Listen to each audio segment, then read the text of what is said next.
Hello. Hello, everyone. Raven starts by saying, Banana, I like where you're going. Bananas are awesome.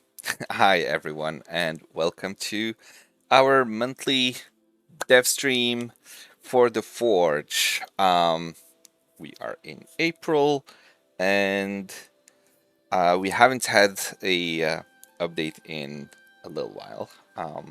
So there's a few little things that we'll be discussing today, but maybe not as much as in previous streams. Hi, Leklu, hi, Daily Darkstar, and hi, everyone. Um, just starting slow to let people give them the time to join us at their own rhythm. Uh, but yeah, so welcome to the stream. We'll be talking about all of the exciting changes that happened in the last month, as well as the exciting changes that are coming to the Forge in the foreseeable future. Um, First of all, I want to say to everyone, Happy Easter. It's a little late, but we did tweet that on Sunday. So we had our in-house artist Kevin, who's you probably know him if you've been on our Discord. He does a lot of the tech support with the other moderators, and he drew us this little image for Easter with a goblin painting eggs. So yeah, there's a few small little Easter eggs to find in the image itself. But yeah, happy Easter! I hope you had a long weekend. You enjoyed it, spent it with family, or whatever makes you uh, the most restful. Um, Apparently, also, it's Passover, it's Ramadan, also. So everyone from every one of the three major monotheist religions had something to celebrate. Uh, so happy, whatever it is that you celebrate. In this instance, we tweeted about Happy Easter. Um, Apart from that, let's see. One of the big things that happened for me personally last month was that I finally went on vacation. My first vacation after over 2 years of relentless developments on the Forge and all that. And it was very, very nice. It was really good. Helped me relax. Helped me get a little bit tanned. It helped me manage my stress and get back into the a good state of mind so I can get to work and not burn out because nobody wants to burn out. So yeah, that was great. Because of the vacation, obviously, there wasn't as much development that happened during last month. Considering that I was gone, but I had a lot of things to catch up on when I came back, so that was interesting. A lot of emails, a lot of um, issues to handle, a lot of pull requests from the development team also who have been working during my absence. So I had a lot of things to review and merge and all of that. Also, when I was coming back, it was also tax season, so there was a lot of that that happened this month. Tax season, which is never fun, but we managed to go through that fairly well, and I'm happy to say that most of the tax stuff is done for 2021. So it's not going to keep, pulling us back in the short term. So that's great. Um, but yeah, so as I was saying, because of vacation, because of the tax season, all that, the development hasn't been as fast paced as it used to be, and that's understandable. But we still had quite a few improvements that we did, quite a few changes. A lot of them are also in progress, so we might not be able to announce a specific release of something, but we can at least say that, hey, we're working on this and it's coming soon, right? As an example, in our last stream, I showed you all how the two-factor authentication was being worked on. That has continued throughout the last month. It's now very close to being merged. It's still being reviewed. There's a few small issues, some not necessarily issues, but we just want to make sure that we're not making any mistakes. This is, two-factor authentication is very important. It's incredibly important when it comes to account security.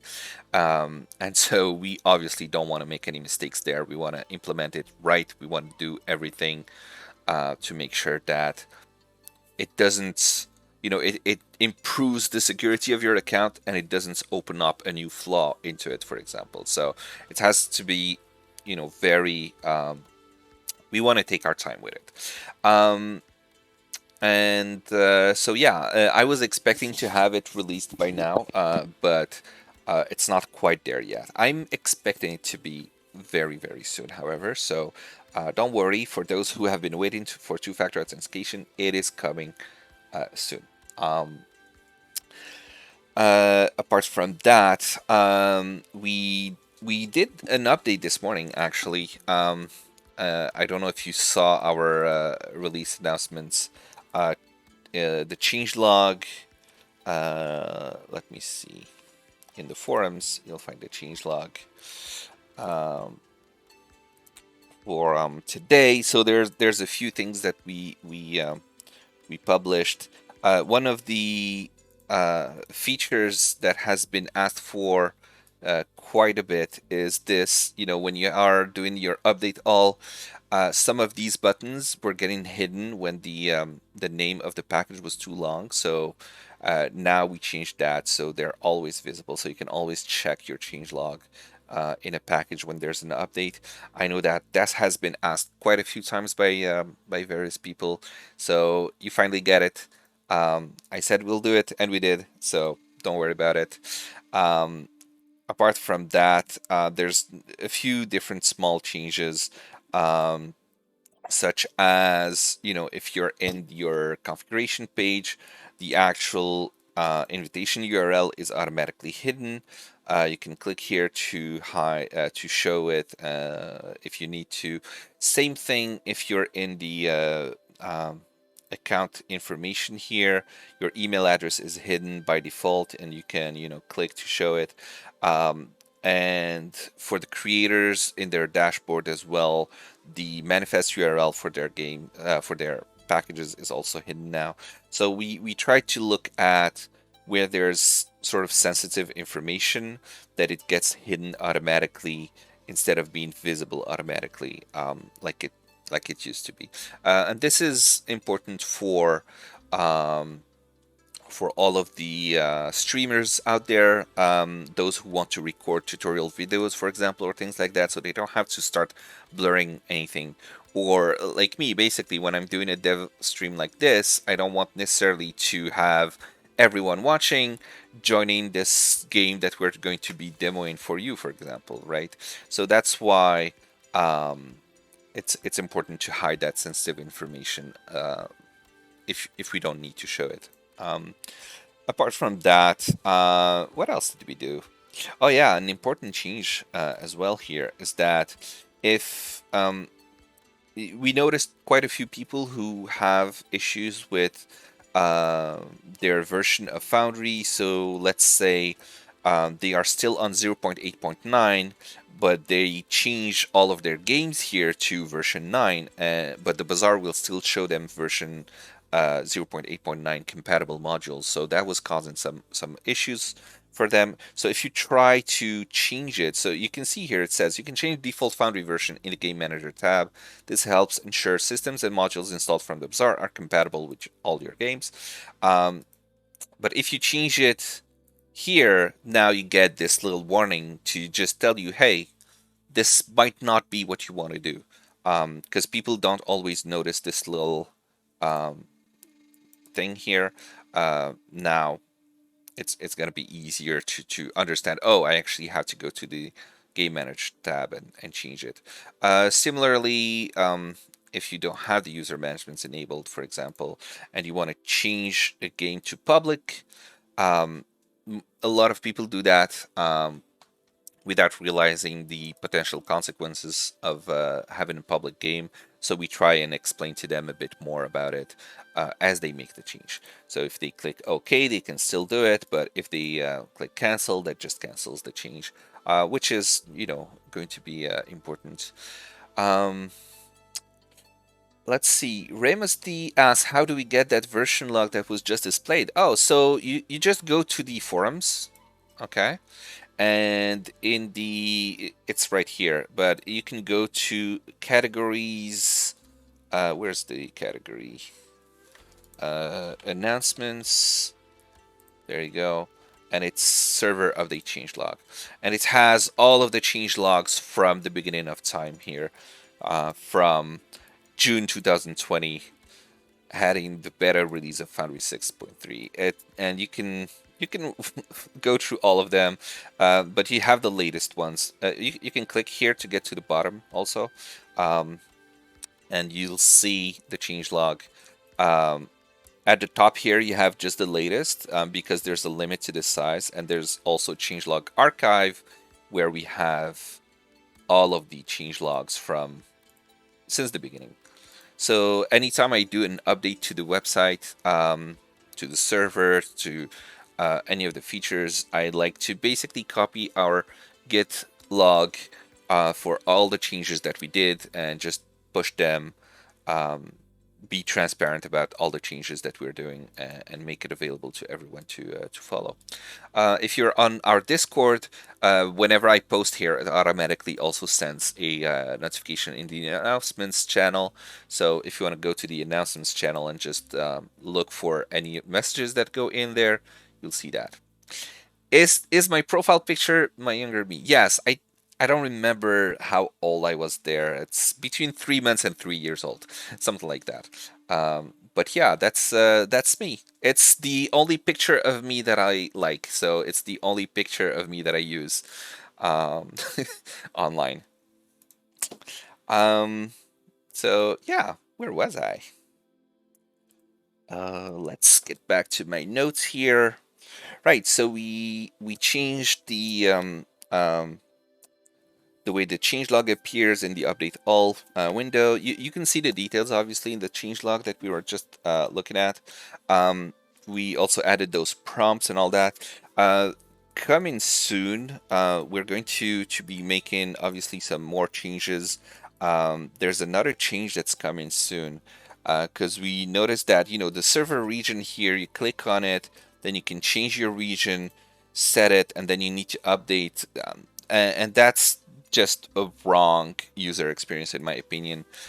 So we're going to be moving the server region into its own tab here. So you will just switch to server region and you'll have basically the equivalence of this dialog into its own tab. That's going to make things a bit easier as well to manage. So we're doing quite a few more additional changes to the accounts page. This has already been so much better than what we used to have. Um, that's great, but there's still always going to be more changes needed. So we'll continue to improve on that. That's coming soon as well. And what we also are working on, and I'm going to show you that. Give me a second here. Is so if you have the game manager enabled, you can click here to create a new game, and then you can either select blank new game, you select your system, or if you click from the bazaar, you get this list of all of the bazaar worlds. Though it might not always work because it will show you all the. This is one bug that we want to get fixed, right? So you could see, oh, let's install Ghoul Island 1 from Sandy Peterson, but then you click on it and it will actually fail because you haven't actually bought it yet. So it shouldn't list you all of the worlds, only those that you actually have access to, right? And so that's a change that we wanted to fix. And so um, what we're doing is just fixing that, but not fixing it um, like that. We're actually going to change the entire way that you create a new game. So you can see when you click here now, you get this interface. It's still a work in progress. This has not been released yet, but it's where we're working on. So you can clone world and you can just choose the world that you want to clone or select from the bazaar. So here's your purchase worlds, the available ones, and you can also see the premium ones. These aren't the actual premium ones. This is the development server, so it has wrong data, but you get the idea. So it's just going to be a bit of a different interface to create a new game. So that's coming soon. Um, Still early developments on that feature, but I figured I might as well show it because I think people are gonna appreciate seeing some of the changes that we have in the pipeline. Um, let's see, we have a question. Speaking of server region, are there any plans to have South America servers in the future? Unfortunately, not for South America because we don't have the ability to create any servers in South America right now with the service providers that we have chosen. But also, each region is relatively quite expensive to to create, and there's just well, I know that we have a lot of people in Brazil. There's just not enough people as a whole to justify that. Basically, with everyone's subscriptions from Brazil, it would still be more expensive to have just one server in Brazil than what we're getting from the subscribers.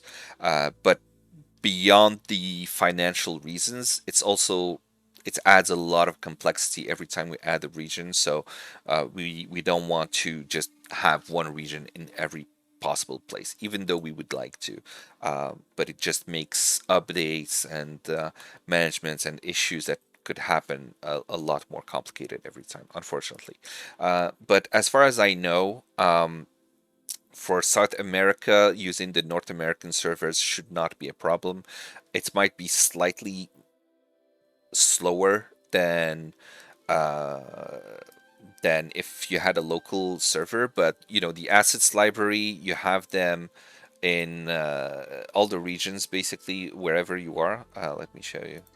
Um, so if you look at the assets library, we have over 200 locations for the assets library, so it should be relatively fast to download your music, to download your maps, tokens, all of that, which is where loading the pages is going to be the slowest. And for the rest, it's mostly the latency.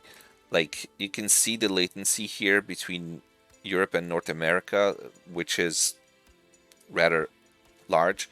It's still at 100 milliseconds. It's still very playable. I don't notice whenever I join a game in Europe, I don't even notice that I'm not in the North American server. So, yeah, it's basically it's not necessary. It's just better, and it's more likely to be an issue if you're all the way in Oceania or Asia. That's where things get a little bit like you start to notice it, but otherwise it shouldn't be too bad. Um, how many users do you think could be logged into a single world at once before they would start to experience issues? Assuming no fault on their end. Oh, that's a good question. I'm not entirely sure. I'll think on it and answer you in a bit when we get to the Q&A portion of the stream. Um, Ask the question again when we're on the Q&A, and this way I can give it some thought from now until then. All right. Um, so yeah, to finish with regards um, to the updates that we are doing, um, while we're on the subject of actually regions, so we had the experimental servers in Europe that we launched just before I went on vacation, and those have been a great success. I'm very, very happy with the new servers. We had one issue with them recently that was a mistake on my part.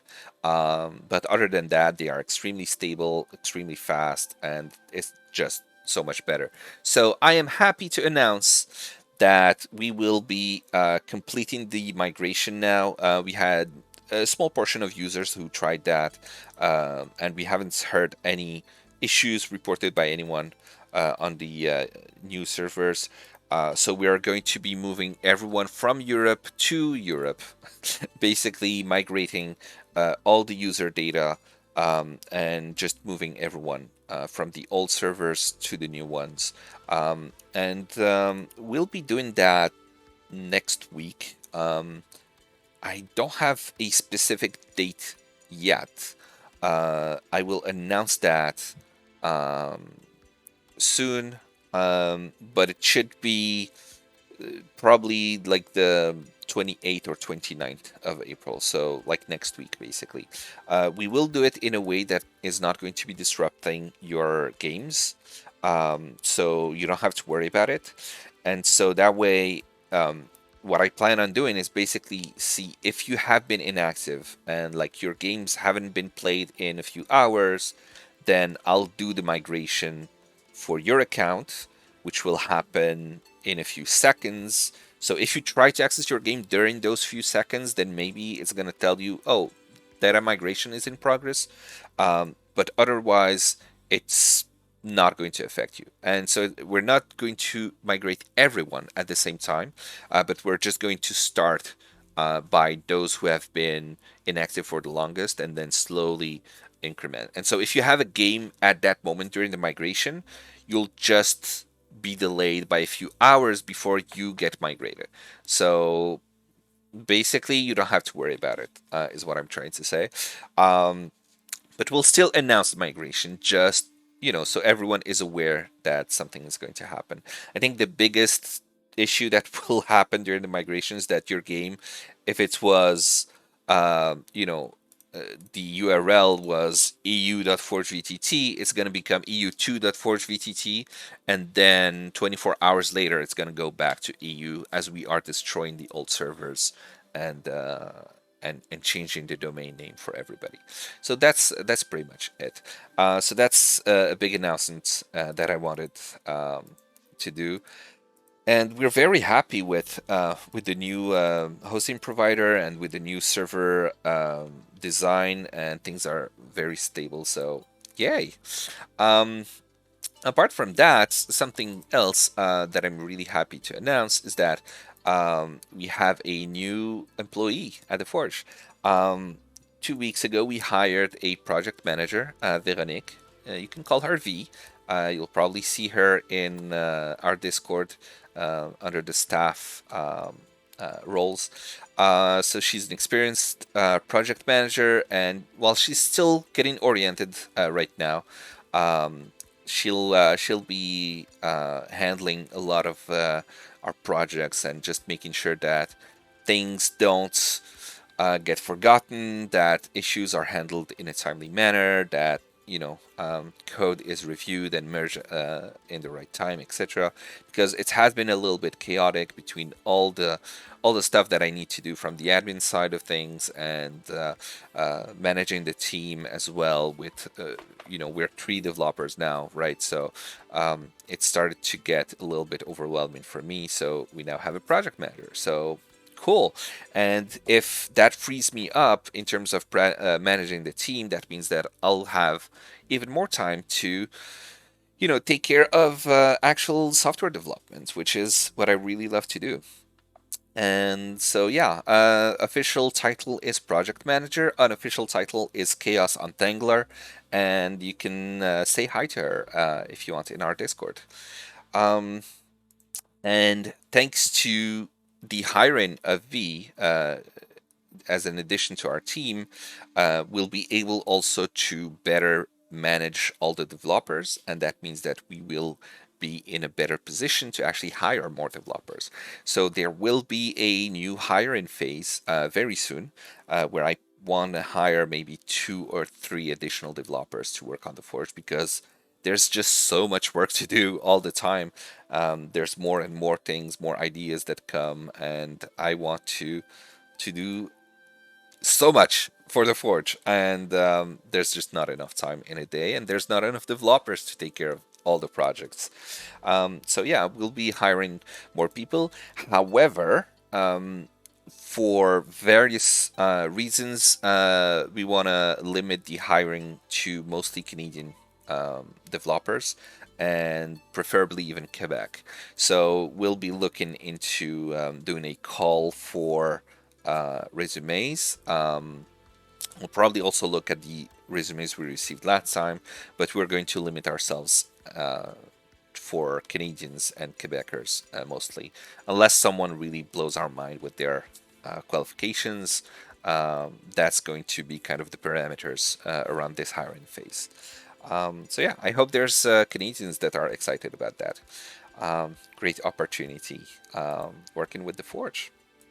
Apart from that, I did want to touch on some of the issues we've been having for the last couple of weeks. It hasn't been too too bad, but it's still uh, rather annoying. I think the biggest issue that some users have been complaining about is, for example, their CSS is not loading. We can see probably in the forums here, yeah, something like that. People don't get proper uh, character sheets working, um, and just reloading empty cache and hard reload fixes it, thankfully. But it's still an annoyance, and we've had, I think, two issues where we had to actually announce a service disruption because of the exact same reason, actually. And similarly, some people have been complaining about socket disconnections while they're gaming, and it all goes down to the exact same cause. We've been debugging and trying to figure out why this is happening because it just didn't make any sense. And we finally found the cause and tracked it down to an issue with the Kubernetes installation provided by DigitalOcean, by our hosting provider. So that's something that is unfortunately out of our control, but I was able to file a bug report to DigitalOcean, and they said they're on it, so they'll be able to fix that hopefully very soon. And once they do, everything should go back to normal. This has happened unfortunately because of a forced upgrade that they did to the Kubernetes clusters that we are running, and with the upgrade, the new version had that bug.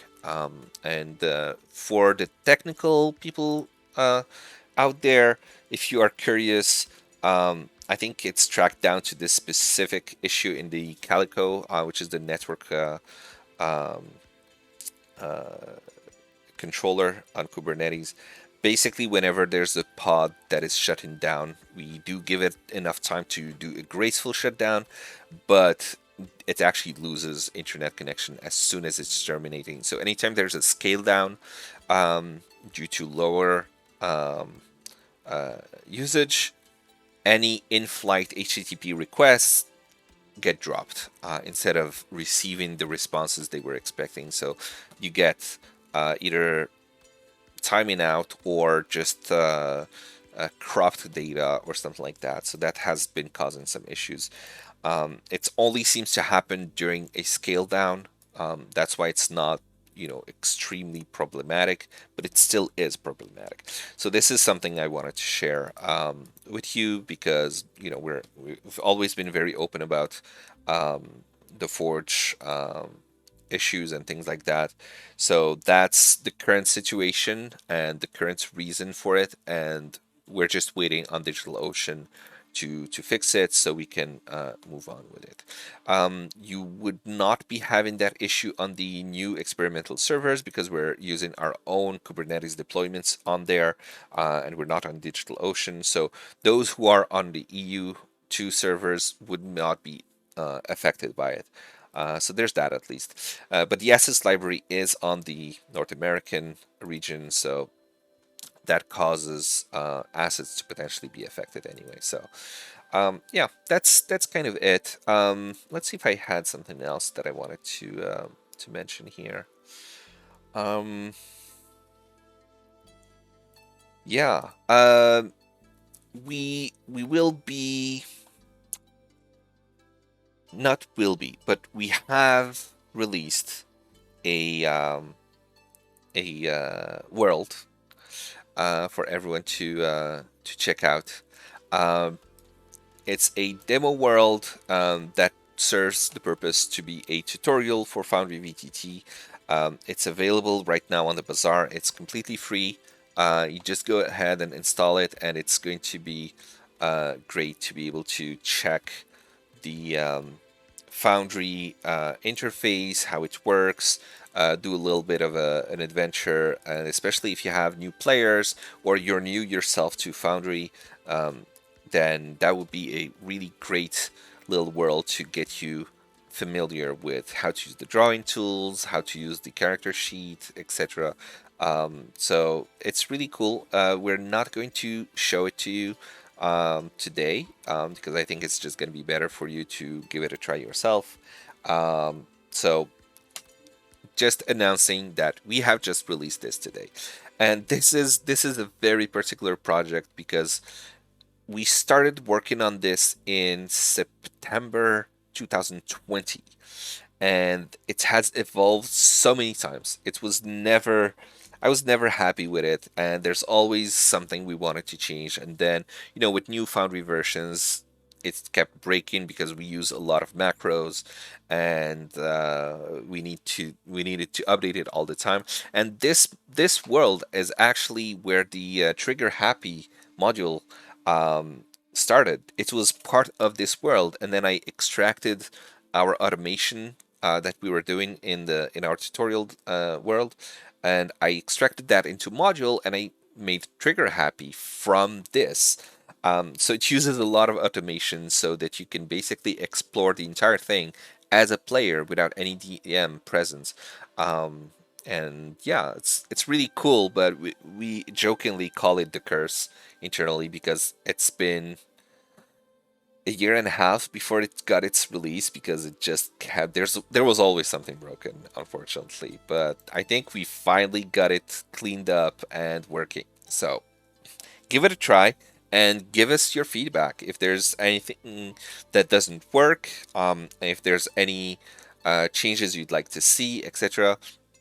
It's basically the natural evolution from our previous demo world, which was accessible here. So this was our original demo world, which also actually uses Trigger Happy, right? So this was our initial setup, and then we made it even better and bigger and all that, and that became our demo world here. And now you'll be able to install it on your own games and look at what we did as a DM if you wanted to see how the macros are set up and all of that. So you can explore it not just as a player but also as a DM. So that's pretty cool. Apart from that, we will go to our Bazaar showcase very soon. I did want to touch quickly on a little thing. Pretty big thing actually. But if you haven't been following the news, Wizards of the Coast has acquired D&D Beyond. So that's a pretty big news. So we wanted to congratulate Wizards of the Coast on their acquisition, and congratulate D&D Beyond staff on becoming of the part of the big Wizards of the Coast family. We have received some questions with regards to how this will affect us, and we don't have any news at this point. And I think that it's relatively safe to say that it's likely not going to affect us in any way, but we don't really know yet. Once we get any sort of news with regards to how the acquisition of D&D Beyond is going to affect, either the Forge's integration with D&D Beyond or Beyond 20, which is a Chrome extension that I also develop, we will be providing you with updates, so you don't have to worry about that. We'll let you know. But my hope as well as my expectations that it's just not going to change anything. Um, and that's about it. We will be giving a gift card giveaway as we always do during our streams. So um, while we switch to Leon here, who will be doing the Bazaar Showcase for you, feel free to enter in the chat hashtag Spring Holiday. I'm sure that Leon is going to uh, make the Moobot send a notification about it. Um, so yeah, just enter the hashtag Spring Holiday once in the chat. You'll be automatically entered into our giveaway for a $20 gift card for the Forge, which you can use towards your subscription or towards buying content on the Bazaar. It's up to you how you use it. And we'll do the drawing after the Bazaar Showcase is done. So let me switch to this. Radio, can you hear me? I can hear you. Right. So hello everyone. As usual, today we'll be showing off 3 packages from the bazaar. One of my favorite times of the month. And I'll paste in chat right now what packages we will be looking over. Right. So the first package we'll be looking over is the Temple of Lufridi package by Meditating Monkey. So right off the start, this is a map I've imported from it. The idea of the adventure in this rather dramatic fire is that you are navigating into a swamp of some sort, where a god of luck has been sealed away for a long time, deep within an underground temple. Uh, it's a you can tell it's a magical swamp because they have basements in the swamp. uh, Basements. Okay. yes, yes. So yeah, people in swamps don't usually have basements because they flood. But anyway, you can see here that we have some powerful dynamic lighting with all this fire around. If you wanted to get really fancy, you could place about 1 million light sources to help animate the fire. That would probably be very demanding, so pick and choose. But this is kind of like the entrance to it, and this is where the players are supposed to drop down into. So we go from, and there's a few versions of this map too, so it can be a quiet entrance into this swamp area, or it can be a loud entrance. So we navigate into the Temple of Lufridi here,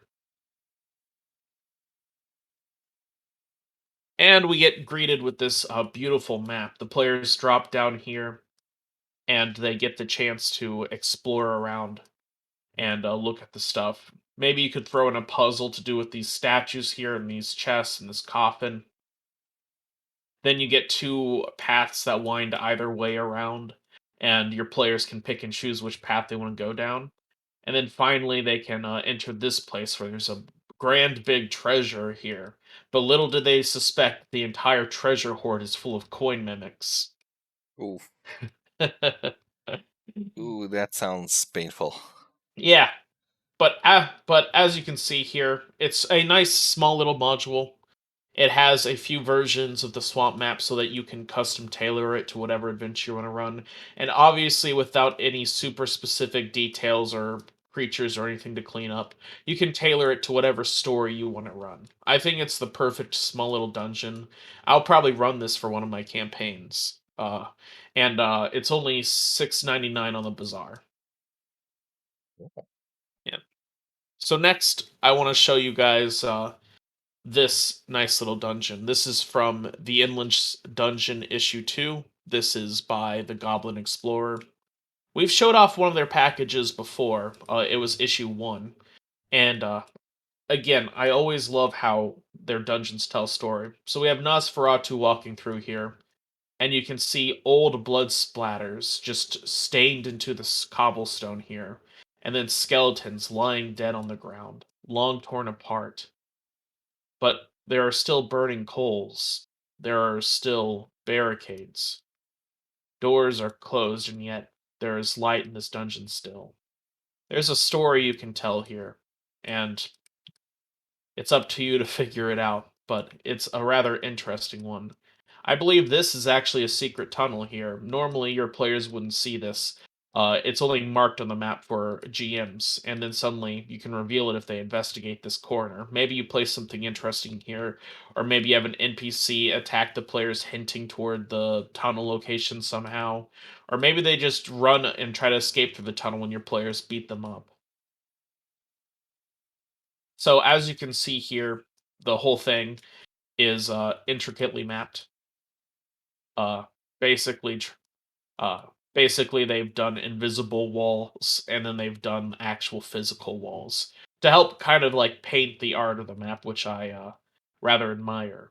Yeah, that's actually really interesting. I don't think I've seen this done before that way, because most people will just do the walls either as close as possible to the actual wall or just offset it a little bit, but then you have that extra space there. That's a nice way to do it.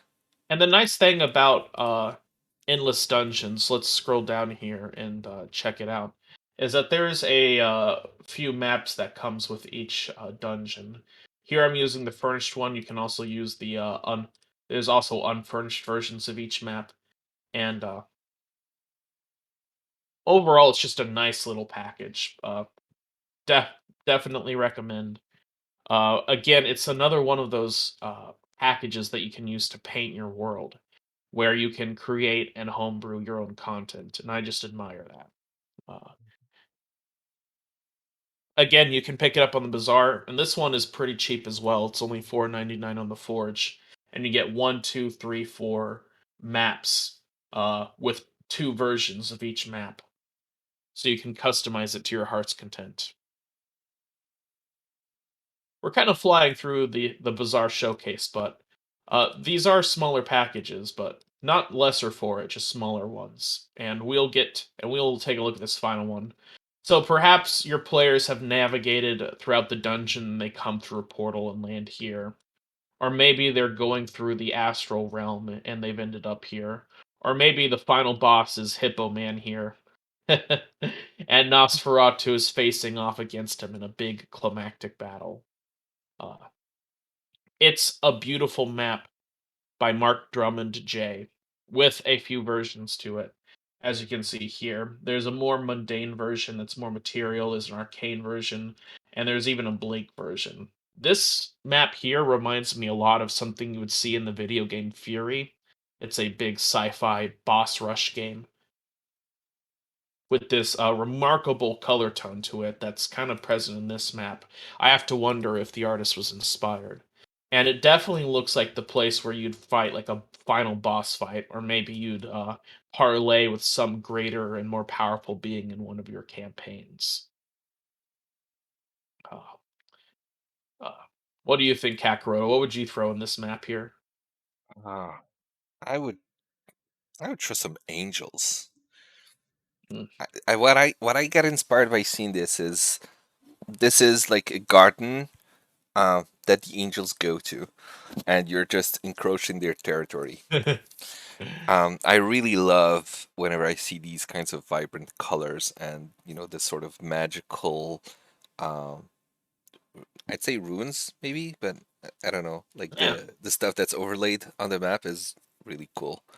Young mortals, get off my lawn. Yeah, pretty Well, much. let's see what it looks like at nighttime too. So we transition the map to nighttime, and oh, that takes on a spectral quality. Look at that. Yeah, Oh my god, it's getting darker and darker, and it's just these little small things here illuminating the scene. It's so gorgeous, and it's the kind of thing you only get on Foundry VTT, preferably hosted on the Forge. yeah, for sure. uh, Definitely hosted on the Forge.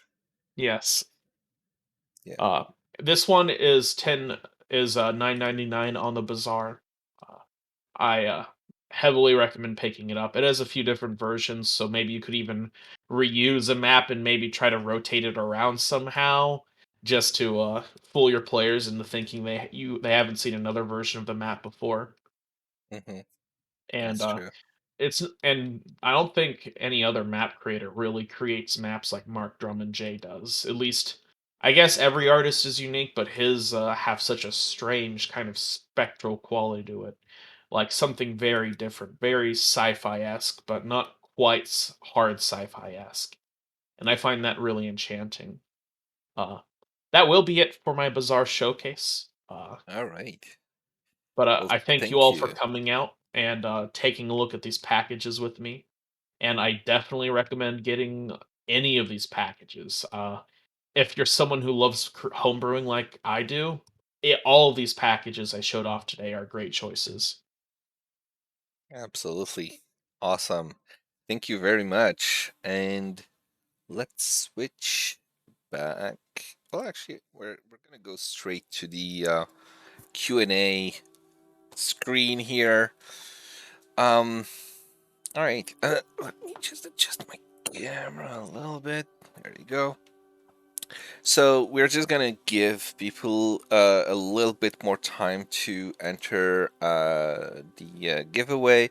If you've come in late or you forgot or um, uh, for whatever reason you have not entered your the giveaway yet, you can still do so by typing hashtag Spring Holiday in the chat right now, and we'll be giving away a $20 gift card for the Forge.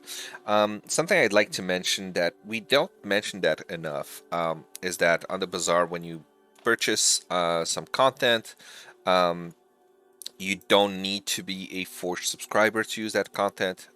We are a Foundry VTT marketplace. It's not just exclusive to Forge users. So if you want to, even if you're not hosted with us, but you want to access some content that we're selling on the Forge, feel free to do so, and you'll be able to access your purchases from your account page and just download the content as a zip file. So yeah, it's pretty great. All right, and with that, we are done with the Bazaar showcase, and I believe we talked about all the stuff we wanted to talk about. We just need to do the gift card giveaway. Um, let's go. All right. I'm locking the giveaway. And I'm gonna draw entrant. Ooh. And Tex 1090 has just won the $20 gift card. Congratulations. Yay. Happy Tex. Well, congratulations, Tex. You get the $20 gift card.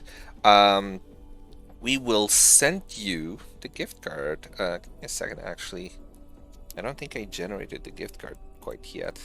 So give me a second and I'll do that now and send it to you. Gift card, $20.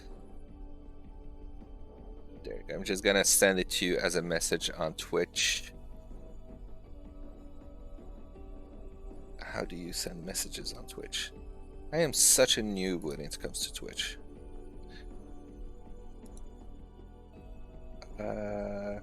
You know what, Destiny? I'm gonna send it to you, and then you contact Dex. um, there you go. I sent it to you on Discord. So all right, let's see. We're now in the Q&A, so if you have any questions for us, feel free to ask them, and I'll be answering all of your questions. Now, let's see. I did need to answer a question from Kniraven. How many users do you think could be logged into a single world at once before they would start to experience issues? So, um, I I don't know if there's an actual limit per se, because from the server side, it's relatively low low use in terms of resources. So you should be able to connect many users. Um, when you send a message, well, like there's something that happens. Let's say you move your token, that gets sent to the server, and then it gets dispatched to everybody. But that should not be cause for any sort of issue. I think if you have many users doing a lot of things at the exact same time, let's say everyone is moving their tokens at the same time and you have 100 people doing it, and they're not just moving their token but they're like moving it all over the place, then that might cause some slowdowns. But you say assuming no fault on their end, so I don't think there's specifically any kind of limit or a point where it gets slow, but I would assume um, that if you have maybe 20 or 30 people, that's probably going to be kind of a weird game anyway. So I don't think that you need to worry about that. Um, yeah, that would be my opinion on it. Oh yeah, AV would potentially be a problem. That's true. Um, but that's a different matter. That's going to be more about the bandwidth, and that's going to be also more about the CPU usage that you use. Because um, with AV, you're not really using the server. It's just peer-to-peer connections. So it's gonna be player A is connected with the 19 other players, and then player B is also connected with the 19 other players, etc.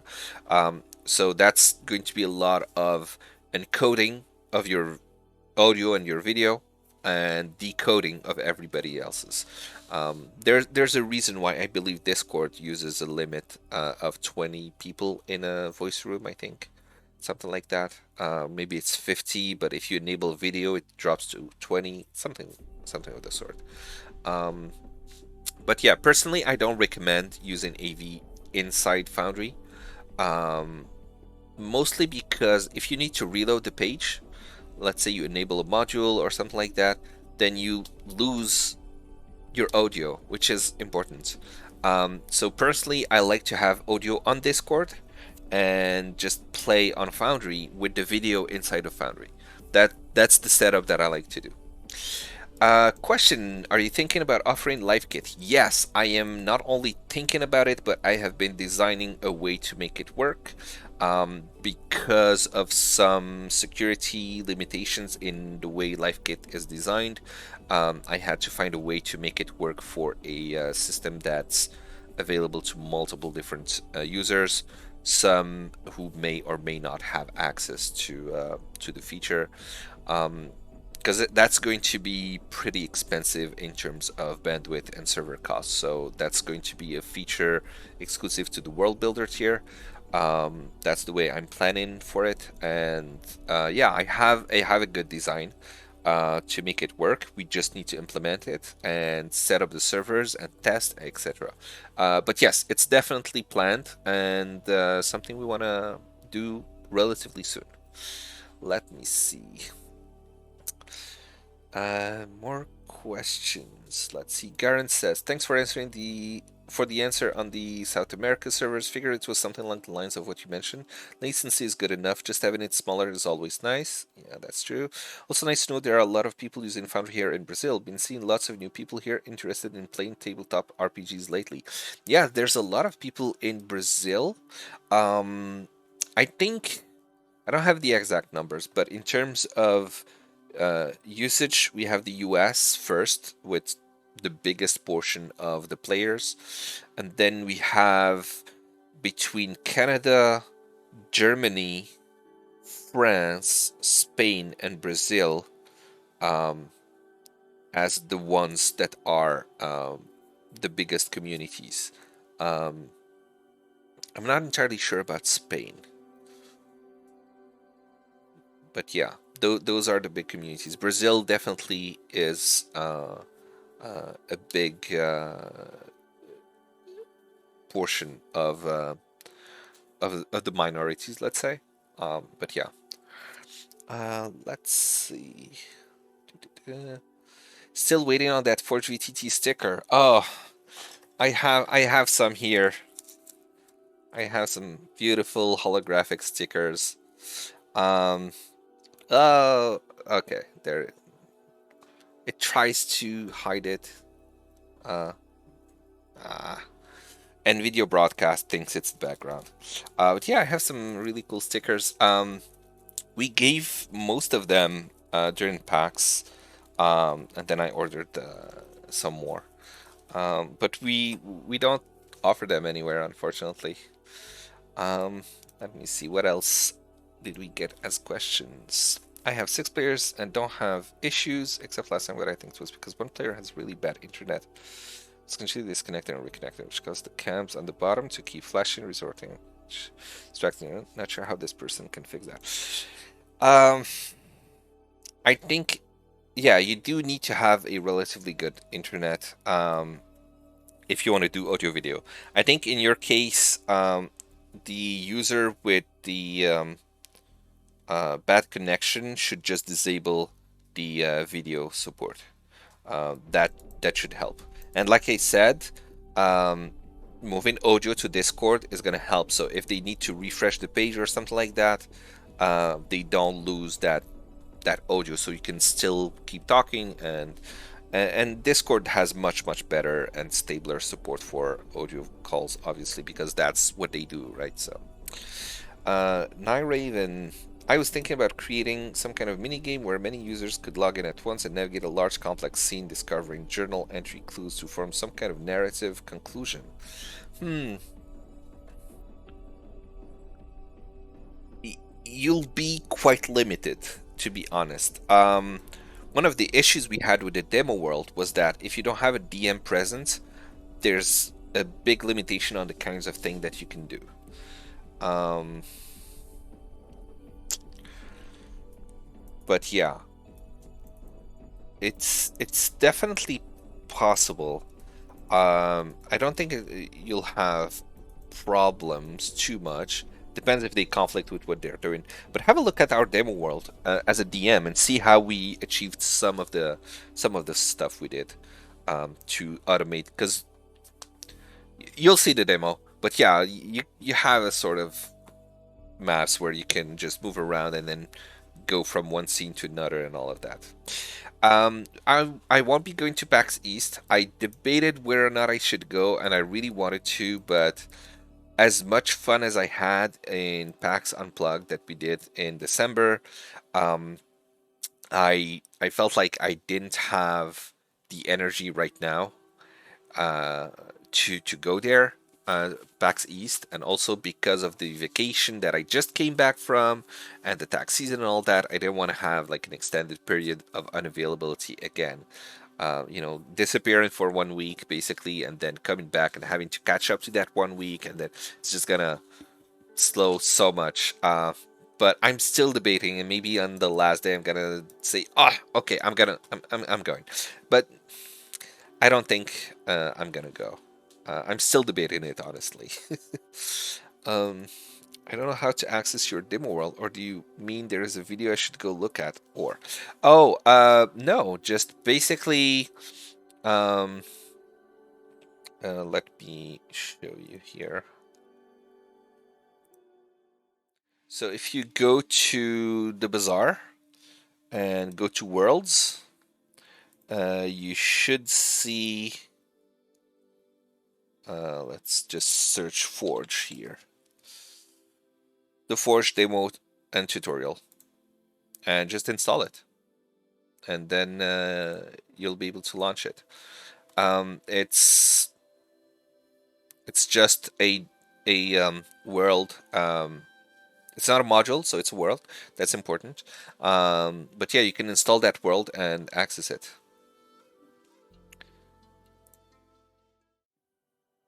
All right. What's the next question? Is the camera still working? Okay, it is. No problem. Um, Any other questions?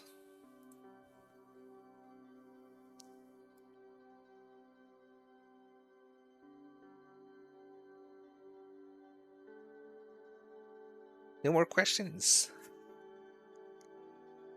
All right. Well, if that's it, Then, great. Thank you all for coming and for listening to me and to Leon. And hopefully we see you again soon. We'll probably do another one of these um, streams in about a month, and we'll have more great news by then. Yes, Night Raven, what's your question? You have one more.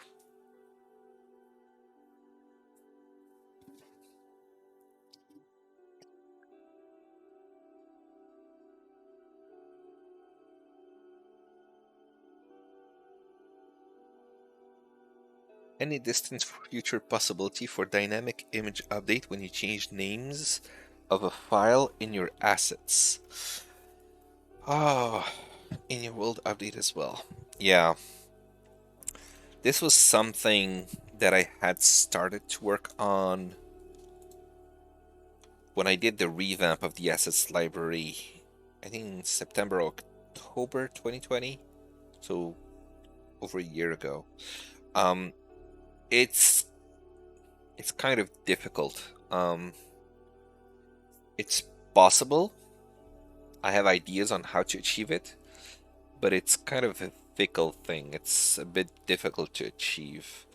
Um, and the biggest issue is your current world, whether or not that's going to because you'll need to port your current world to this new method, right?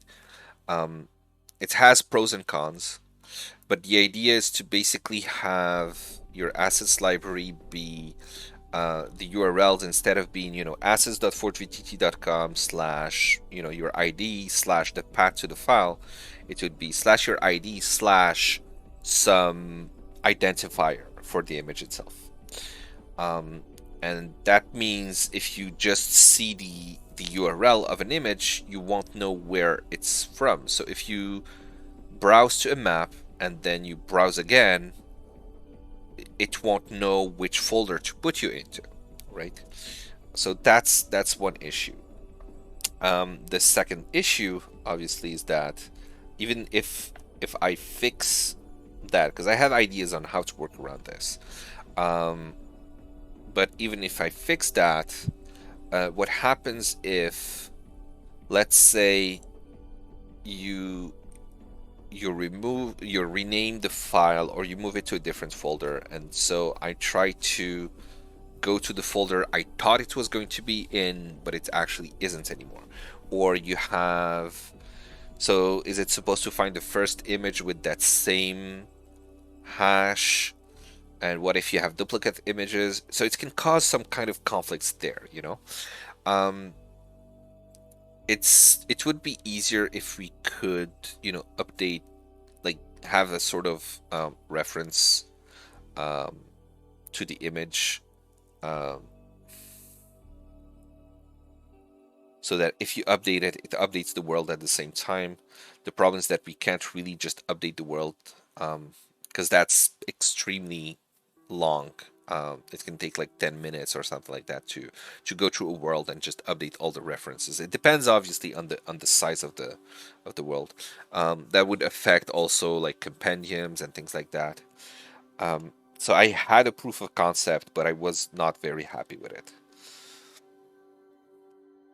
Yeah, yeah, exactly. So every image, well, I wouldn't work on an ID, because with IDs it's kind of difficult in the way that I'm doing the database updates. So if you rename a file, it will actually create a new image and destroy the old one. And it's just in the database. So the ID would change whenever you do a rename. That's a limitation because I can do multiple thousand operations in one database query. So that's why it has to be done that way. Um, while avoiding any possible conflicts of rename because of name uniqueness and all that. Anyway, without getting to the details of it, that's one of the limitations. So I was thinking instead of using the ID, you would be using the hash of the image. So that would potentially be a way to do it. Um, If we use an ID, what if you delete the image, but you had, like, what if you copy the image and then you delete it? Then it would still break, right? Um, or you delete the image, you realize it, and then you re-upload the image, it would still break because it would be a new ID. So it's kind of a problem in that way. You can't really use an ID because that ID will just become invalidated automatically as soon as you make an operation on the image, and you don't want that. You want the image to always function as long as you have the file in your assets library. So yeah, just basically to say, distant future, yes, because that's still one of the things I want to do. It's one of the things that I feel a system like the Forge should have, but it's not something that is currently being actively worked on because of the complexities that I hit while trying to implement it over a year ago. Yeah, it would be very convenient. It's the way I did it is that you would have an option on a per world basis where you would say convert this world to use hash based URLs, and then it would convert it for you. Um, and at that point, any files you select from the assets library would be using the hashes instead of the paths. Um, but just that conversion can be time consuming, and then you can't really convert back the other way. And so yeah, it's kind of a bit of a mess. Like it can work. It's just not going to be particularly clean, and it will have weird things and weird user experiences. And if the point is to make it seamless and easier to the user, I don't want it to be a clunky feature, right? Um, and that's what I feel it might end up being. So if it's gonna be clunky, then I don't want to do it. I want to find a way that it's just intuitive and clean and just works for everybody, especially for the users that are not especially tech savvy, that they would not have difficulties understanding how this works, or even understanding why do I need to convert my game to something like why. It can be very confusing to try to explain the technical background of the feature to people who are not necessarily technical, who just want to play their game. So yeah, that's another reason why it's been such a difficult feature to implement. So that's my answer. Do you have another one, or someone else has another one, or are we good to finish here?